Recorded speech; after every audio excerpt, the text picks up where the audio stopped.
Fa temps que venim mostrant com és possible canviar les formes en què l'Ajuntament contracta serveis o realitza compra pública. Aquesta setmana ho hem tornat a fer amb un contracte molt important com és el contracte de telefonia. En realitat ja l'any passat, quan arran de les vagues de treballadors i treballadores de Movistar, vam poder constatar com molt sovint les condicions en les que s'operen aquest sector, sobretot en empreses subcontractades, són d'una gran precarietat.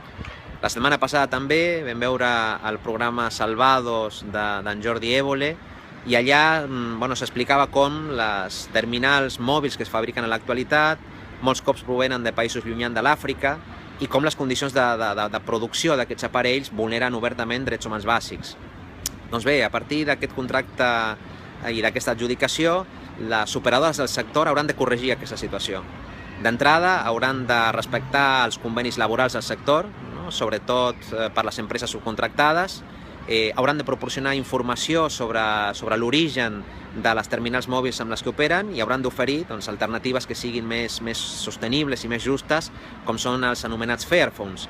I també hauran de complir amb algunes obligacions concretes, com proporcionar wifi gratuït als autobusos de la ciutat. Això no havia passat mai a Barcelona. És el primer cop que aquestes grans operadores hauran de complir amb drets laborals, socials i ambientals bàsics. I mentrestant, això ens permetrà impulsar i fer visible d'altres alternatives que són més comunitàries, més cooperatives, com poden ser Som Connexió o Wifinet. Evidentment, els profetes del desànim sempre ens volen fer creure que estem condemnats a repetir la mateixa història i que les coses són sempre igual i no canvien mai. Però el que estem mostrant aquí ara és que hi ha alternatives concretes per millorar la vida de la gent i que aquestes alternatives ja s'estan produint aquí a Barcelona.